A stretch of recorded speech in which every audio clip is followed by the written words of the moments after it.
Hello everyone, welcome back to my channel. आज हम करेंगे ऑडिटिंग का सेकंड चैप्टर जिसका नाम है objects, importance and limitations of auditing. सबसे पहले हम देखते हैं कि ऑब्जेक्ट क्या होता है। ऑब्जेक्टिव मतलब कि उद्देश्य क्या है हमारा ऑडिटिंग करने का, यानी कि एक बिजनेसमैन जो है वो ऑडिटिंग क्यों कराता है। वो ऑडिटिंग इसलिए कराता है ताकि उसके अकाउंट्स के अंदर जो भी फ्रॉड या एरर है, जो डिफरेंट एम्प्लॉयज़ के द्वारा उन बिजनेसमैन को ठगने की कोशिश की गई है, उसको पकड़ा जा सके, उन चीटिंग का पता लगाया जा सके। इसलिए एक बिजनेसमैन जो है ऑडिटिंग कराता है, उसका मेन उद्देश्य ये होता है। अब हम इसको डिटेल में करेंगे आज। जो ऑडिटिंग के मेन ऑब्जेक्टिव्स हैं उनको 3 पार्ट्स में डिवाइड किया गया है: मेन ऑब्जेक्टिव, सब्सिडरी ऑब्जेक्टिव और other objective.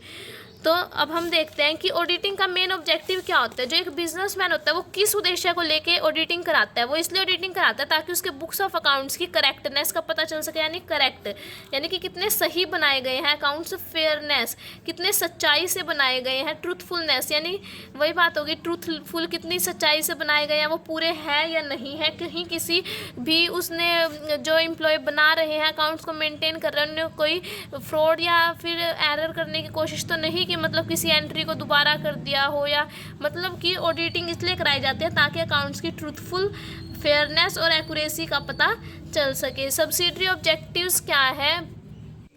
Detection of error, ताकि एरर्स को पकड़ा जा सके। डिटेक्शन ऑफ फ्रॉड, फ्रॉड को पकड़ा जा सके, एरर और फ्रॉड से बचा जा सके। तो सबसे पहला पॉइंट है डिटेक्शन ऑफ एरर, एरर को पकड़ा जा सके। एरर कुछ ऐसी गलतियां होती हैं जो कि लापरवाही से की जाती है या फिर किसी को नॉलेज नहीं है, उस चीज़ के बारे में पता नहीं है, तब जाके गलतियां हो जाती है बुक्स ऑफ अकाउंट्स में। ये कोई भी जानबूझकर नहीं करता। तो कौन सी गलतियां मिल सकती है? 5 तरह की मिल सकती है: error of omission, error of commission, compensatory error, principal और डुप्लीकेशन एरर। इनको आगे देखते हैं ये होती क्या है। फर्स्ट पॉइंट रहेगा एरर ऑफ ओमिशन, यानी कि भूलना। ओमिशन मतलब भूलना, भूलने वाली गलती करना। जैसे कि कोई एंट्री, एग्जाम्पल के थ्रू समझते हैं कि हमने गुड्स परचेज किए 300 रुपये के रमेश से, लेकिन हमने वो बुक्स ऑफ अकाउंट्स के अंदर रिकॉर्ड नहीं किए। तो यहाँ पे क्या होगा, हमारा ट्रायल बैलेंस मैच नहीं होगा और वहाँ पे गलतियाँ शो होएगी कि भाई तुम्हारा दोनों साइड मैच नहीं हो रही 300 रुपये से। तो वहाँ पे हम प्राइमरी बुक्स ऑफ अकाउंट्स को चेक करेंगे, यानी कि जर्नल एंट्री, लेजर को चेक करेंगे। तो हमें क्या मिलेगा कि हम एक एंट्री करना भूल गए हैं, इसलिए ये इसे क्या बोलते हैं, error of omission. Second point रहेगा एरर ऑफ कमीशन। इसके अंदर क्या होता है कि हमने कोई ट्रांजैक्शन बुक्स ऑफ अकाउंट्स के अंदर गलत रिकॉर्ड कर दी, या फिर उसकी अमाउंट गलत पोस्ट कर दी, या फिर बैलेंस को कैरी फॉरवर्ड करने में हमने अमाउंट गलत कर दी। जैसे एग्जांपल के लिए हमने गुड्स परचेज किए 5400 रुपये के, लेकिन उसके लिए एंट्री कर दी 4500 रुपये की। तो ये बहुत बड़ी गलती है, इसकी वजह से हमारा ट्रायल बैलेंस मैच नहीं होगा। तो ये एरर ऑफ कमीशन है। कमीशन मतलब जस्ट हमने अमाउंट गलत लिख दी, डिजिट जो है वो आगे पीछे लिख दी, जिसकी वजह से हमारा ट्रायल बैलेंस मैच नहीं हो रहा। नेक्स्ट गलती रहेगी हमारी कंपनसेटरी एरर, यानी कि जो ऐसी गलतियाँ जो एक दूसरे की जो डिफरेंस है उसको पूरा कर दे। जैसे कि हमने मोहन के अकाउंट में 20 रुपये डालने थे, मोहन के अकाउंट में 20 और सोहन के अकाउंट में 200 रुपये डालने थे, लेकिन हमने सोहन के में तो 20 डाल दिए, ये हमने गलत कर दिया, और मोहन के में 200 डाल दिए। तो यहाँ से हमारा ट्रायल बैलेंस तो मैच हो जाएगा क्योंकि अमाउंट तो सेम है, लेकिन इन दोनों का, मोहन और सोहन के अकाउंट गलत है। तो ये दोनों क्या हुई, कंपनसेटरी एरर। नेक्स्ट रहेगी एरर ऑफ प्रिंसिपल, यानी सिद्धांत की गलतियाँ। ये जो गलतियाँ हैं ये नॉलेज नहीं होती जिन अकाउंटेंट को, उनकी वजह से होती है। जैसे कि हमने कोई, यहाँ पे रहेगा, हमने कोई बिल्डिंग रिपेयर करवाई, बिल्डिंग को एक्सटेंड करवाया, यानी बिल्डिंग बनवाई, बिल्डिंग के ऊपर एक और कमरा बनवाया, तो उसने हमने रिपेयर अकाउंट में डेबिट कर दिया, लेकिन करना किस में था, बिल्डिंग अकाउंट में। तो ढंग से पता ही नहीं है ना ये प्रिंसिपल क्या है, हमने किसको करना है, बिल्डिंग को करना था या रिपेयर को। यहाँ पे प्रिंसिपल ही नहीं पता, इसलिए गलती हुई। अब जैसे हमने 500 रुपये जो है लैंडलॉर्ड को पे किए, उसको डेबिट तो कर दिया लैंडलॉर्ड अकाउंट में, लेकिन रेंट अकाउंट में करना था, तो ये भी एरर ऑफ प्रिंसिपल हो गया हमारा। नेक्स्ट रहेगा एरर ऑफ डुप्लीकेशन, यानी कि कोई एंट्री हमने 2 बार कर दी जिसकी वजह से हमारा ट्रायल बैलेंस मैच नहीं हो रहा, तो वो रहेगी एरर ऑफ डुप्लीकेशन। हमने डिफरेंट टाइप्स की एरर देखी। अब हम देखेंगे कि लोकेशन ऑफ एरर, यानी हम उन गलतियों को कैसे पकड़ सकते हैं। वैसे देखा जाए तो गलतियाँ ढूंढने की जिम्मेवारी जो है अकाउंटेंट की होती है, लेकिन अगर अकाउंटेंट गलती नहीं पकड़ पाया तो वो ऑडिटर देखता है गलती क्या होती है। तो ऑडिटर कैसे चेक करेगा? फर्स्ट पॉइंट रहेगा checking the total of trial balance, यानी ऑडिटर सबसे पहले ट्रायल बैलेंस का टोटल ध्यान से चेक करता है कि आपका टोटल में मिस्टेक मिल जाए और ट्रायल बैलेंस जो है हमारा सही हो जाए। सेकेंड पॉइंट रहेगा finding the amount of difference कितने का है, कि ट्रायल बैलेंस के अंदर जितने का डिफरेंस आ रहा है दोनों साइड में उतने की अमाउंट निकाल के ये चेक कर लेते हैं कि उतने का कोई हमारा जो है एंटर होनी तो नहीं रहेगी ट्रायल बैलेंस के अंदर, वो चेक किया जाता है। थर्ड स्टेप रहेगा half the amount of difference, यानी जितने का भी डिफरेंस आ रहा है उसको हाफ करके फिर चेक कर लेते हैं कि कोई एंट्री उतने रुपए की तो नहीं है, क्योंकि हो सकता है कि हमने डेबिट साइड वाली एंट्री क्रेडिट में कर दी है, क्रेडिट वाली डेबिट में, तो वो चीज़ मिल जाती है। अगर वहाँ भी मिस्टेक नहीं है तो जितने का डिफरेंस आ रहा है ना उसको 9 से डिवाइड कर दिया जाता है। अगर 9 से डिवाइड करने के बाद हमें उतना, जैसे कि एग्जांपल के लिए डिफरेंस है 928 रुपये का और 289 रुपये का, इन दोनों का डिफरेंस कितना है 639, इसको 9 से डिवाइड किया तो ये पूरा हो जाता है। इसका मतलब कि ट्रांसपोर्टेशन ऑफ नंबर में हमने गलती कर दी, जैसे कि 928 लिखना था कहीं पे लेकिन 982 लिख दिया, ऐसे ट्रांसपोर्टेशन ऑफ नंबर्स को उठाने में ही हमने गलती कर दी। नेक्स्ट स्टेप रहेगा अगर यहाँ भी मिस्टेक नहीं मिलती हमें तो हम क्या करेंगे, जर्नल चेक करेंगे कि जर्नल एंट्रीज़ में तो कोई मिस्टेक नहीं है, वहाँ से तो कोई एंट्री उठा के हम लेज़र में डालना तो नहीं भूल गए, वो चेक करेंगे।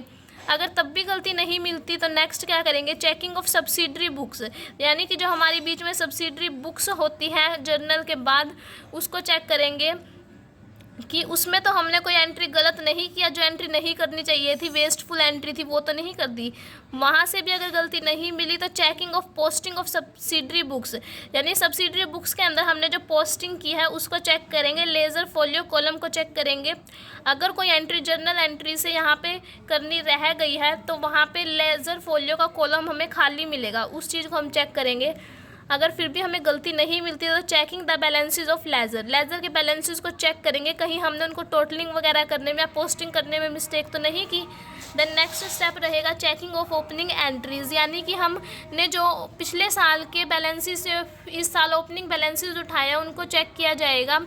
देन लास्ट स्टेप रहेगा comparison with last years trial balance, हम अपने ट्रायल बैलेंस को पिछले साल के ट्रायल बैलेंस से कंपेयर करेंगे, उसमें अगर किसी अमाउंट में बहुत ज़्यादा डिफरेंस आ रहा है तो वहाँ से हम उसको ठीक से चेक कर लेंगे कि उसी अमाउंट में मिस्टेक मिलेगी। इन सभी स्टेप्स को लाइन वाइज फॉलो करके ऑडिटर जो है हमारे ट्रायल बैलेंस के अंदर होने वाली मिस्टेक को चेक करता है, जो भी एरर है उनको ढूंढने की कोशिश करता है। देन नेक्स्ट है डिटेक्शन ऑफ फ्रॉड, यानी फ्रॉड को कैसे पकड़ता है एक ऑडिटर। फ्रॉड क्या होता है? फ्रॉड जो है ना, कंपनी के एम्प्लॉयज़ जानबूझकर करते हैं दूसरे सामने वाले बंदे को पागल बनाने के लिए, चोरी चकारी करना, ये सब मतलब प्लानिंग के साथ की गई फ्रॉड, प्लानिंग करके फिर किसी को पागल बनाया जाए तो वो फ्रॉड होते हैं। तो फ्रॉड जो है 3 टाइप्स के हो सकते हैं, मिस एप्रोप्रिएशन और एम्बेजलमेंट ऑफ कैश, यानी कैश की चोरी की, कैश गबन करना, गुड्स की गबन करना यानी गुड्स के साथ घपला करना, गुड्स चोरी करके ले जाना, मैनिपुलेशन ऑफ अकाउंट्स यानी अकाउंट्स के अंदर अमाउंट वगैरह चेंज करके वो पैसे छुपा लेना, उस टाइप से। तो फर्स्ट रहेगा मिस एप्रोप्रिएशन और एम्बेजलमेंट ऑफ कैश जो है मोस्टली देखा जाए तो लोग क्यों चुराते हैं, क्योंकि कैश को चोरी करना आसान होता है, जेब में डाल के ले जाते हैं, गेट कीपर को दिखाई नहीं देता, इसलिए लोग कैश चुराते हैं। कैसे चुरा सकते हैं कैश को, कि जो अगर उन्हें बिजनेस के अंदर कोई पैसा मिला है उन्होंने उसको बुक्स ऑफ अकाउंट्स के अंदर शो नहीं किया, अपनी जेब के अंदर डाल लिया, तो इस टाइप से वो कैश को चोरी कर लेते हैं। नेक्स्ट रहेगा कोई कैश सेल की अकाउंट्स के अंदर शो नहीं किया, कोई गुड्स वापस आए उनको शो नहीं किया, अकाउंट्स के किसी भी जो हमने गुड्स हमने सेल कर दिए, लेकिन इन्होंने क्या किया, कैश को चोरी करने के लिए उनके अकाउंट के अंदर डिस्काउंट ये दिखा दिया कि हमने उनको डिस्काउंट दिया, रिटर्न्स दिए, मतलब सामान वापस आ गया, बैड डेट्स हो गए, लेकिन ऐसा कुछ नहीं हुआ, जस्ट पैसे चोरी करने के लिए ऐसा किया गया है। नेक्स्ट रहेगा जगलिंग रिसिप्ट्स, ये क्या होती हैं कि जैसे हमें किसी एक डेटर से पैसे मिले, हमने वो अपनी जेब के अंदर डाल लिए, फिर दूसरे डेटर से मिले वो पहले डेटर के में शो कर दिया, तीसरे से मिले वो दूसरे के में शो कर दिए। ऐसे जो एक वो होता है ना जिसके पास पैसे आ रहे हैं, काउंटर पे बैठा है, वो क्या करता है, हमेशा थोड़ा पैसा अपने पास ही रखता है, जेब में ही रखता है बिजनेस का, तो इसे हम टीमिंग एंड लेंडिंग भी बोलते हैं और जगलिंग रिसिप्ट भी बोलते हैं। देन कोई पैसे चुराने के लिए क्या करता है, कैश भी चोरी कर, चेक भी चोरी कर लेता है। और क्या करते हैं कि जो पैसे हमें मिल गए हैं, जो हमें मिलने चाहिए थे बिजनेस के, जैसे बिल रिसीवेबल थे, पैसे मिलने चाहिए थे, वो मिल गए, फिर भी ये शो नहीं करते कि मिल गए।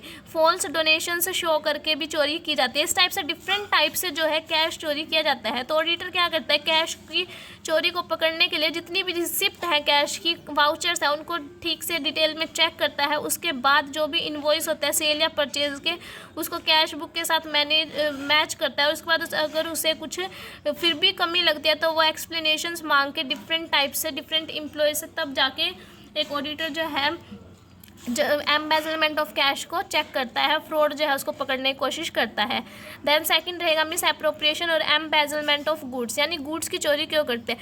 गुड्स की चोरी एम्प्लॉयज़ वहाँ पे करते हैं जहाँ पे गुड्स की वैल्यू ज़्यादा होती है और उसको चोरी करना आसान होता है। जैसे सोने वगैरह की चीज़ है, वो जेब में डाल कर आराम से ले जाते हैं, और क्या कहते हैं, उसकी वैल्यू भी हाई होती है। तो किस टाइप से जो एम्प्लॉयज़ है वो गुड्स को चोरी करते हैं, स्टोर से चोरी कर लेते हैं। जब कोई गुड्स परचेज कर रहा है बिजनेसमैन, उसका गोडाउन में जाने से पहले बीच में कुछ गुड्स निकाल लेना, वो भी गुड्स की चोरी हुई।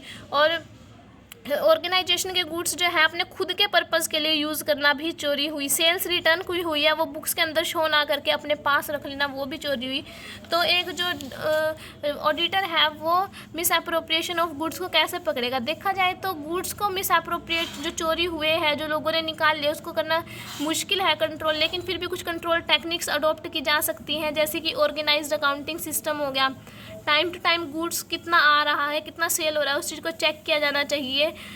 इन डिफरेंट टेक्निक्स को, कंट्रोल टेक्निक्स को फॉलो करके एक जो बिजनेसमैन है वो मिस अप्रोप्रिएशन ऑफ गुड्स से बच सकता है। नेक्स्ट रहेगा मैनिपुलेशन ऑफ अकाउंट्स, यानी गुड अकाउंट्स के अंदर जो है मैनिपुलेशन की जाती है। जो डिजिट्स है, जो अमाउंट है, उनको कम ज़्यादा शो करके जो बड़े बड़े ऑफिशियल्स होते हैं, एम्प्लॉयज़ होते हैं, जो अकाउंटेंट होते हैं, वो अपने फ़ायदे के लिए ऐसा करते हैं कि वो अकाउंट्स के अंदर ठीक अमाउंट शो नहीं करते। किस टाइप की उनके अंदर जो है चेंजेस कर सकते हैं, जैसे कि वो क्या करते हैं, एसेट्स की वैल्यू को कम या ज़्यादा शो कर देते हैं। लाइक प्रॉफिट कम शो कर देते हैं ताकि उन्हें कम टैक्स पे करना पड़े, या फिर प्रॉफिट ज़्यादा शो कर देते हैं ताकि उनका ज़्यादा कमीशन बने, अगर वो कमीशन बेस्ड है तो। मतलब अपने फ़ायदे के लिए, जिसके हाथ में अकाउंट्स हैं कंपनी के, वो क्या करता है, अपने फ़ायदे के लिए उसके अंदर चेंजेस कर देता है। जिस भी हिसाब से उसे लगता है कि उसकी इनकम ज़्यादा बनेगी, वैसे ही वो उसके अंदर चेंजेस कर देता है। कैपिटल एक्सपेंडिचर को रिवेन्यू शो कर देता है, रिवेन्यू को कैपिटल शो कर देता है। डेप्रिसिएशन शो नहीं करता एसेट्स के ऊपर। और विंडो ड्रेसिंग की जाती है बुक्स ऑफ अकाउंट्स के अंदर, यानी कि उसकी जो एक्चुअल पोजीशन है हमारे बिजनेस की, वो शो नहीं की जाती। तो अकाउंट्स में हुए हुए फ्रॉड को पकड़ने के लिए ऑडिटर क्या करता है, वाउचिंग और वेरिफिकेशन की हेल्प लेता है। यानी जितने भी वाउचर्स होते हैं उनको मंगाता है, उसके बेस पे सारी चेकिंग की जाती है। अगर कुछ भी मैच नहीं होता तो जो अकाउंट्स मेंटेन कर रहे हैं उन ऑफिशियल्स को बुलाया जाता है, उनसे बहुत ज़्यादा एक्सप्लेनेशन मांगी जाती है, तब जाके यहाँ वाले होने वाले फ्रॉड को पकड़ा जाता है ऑडिटर के द्वारा। देन नेक्स्ट रहेगा prevention of frauds and errors, यानी कि फ्रॉड और एरर से कैसे बचा जा सकता है।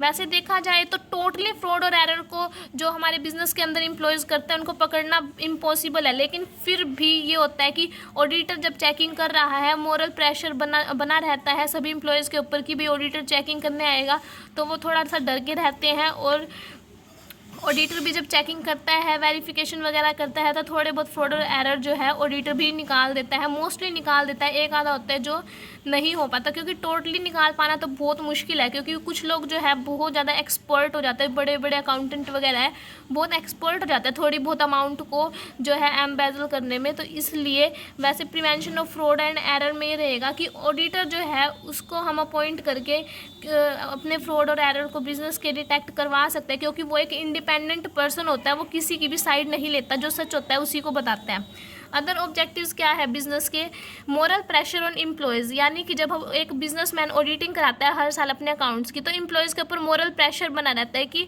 हमारे जो अकाउंट्स है, जो भी हम वर्क कर रहे हैं, वो कोई पर्सन चेक करने आएगा, इसलिए वो अपना काम सच्चाई से करते हैं थोड़े बहुत एम्प्लॉयज़।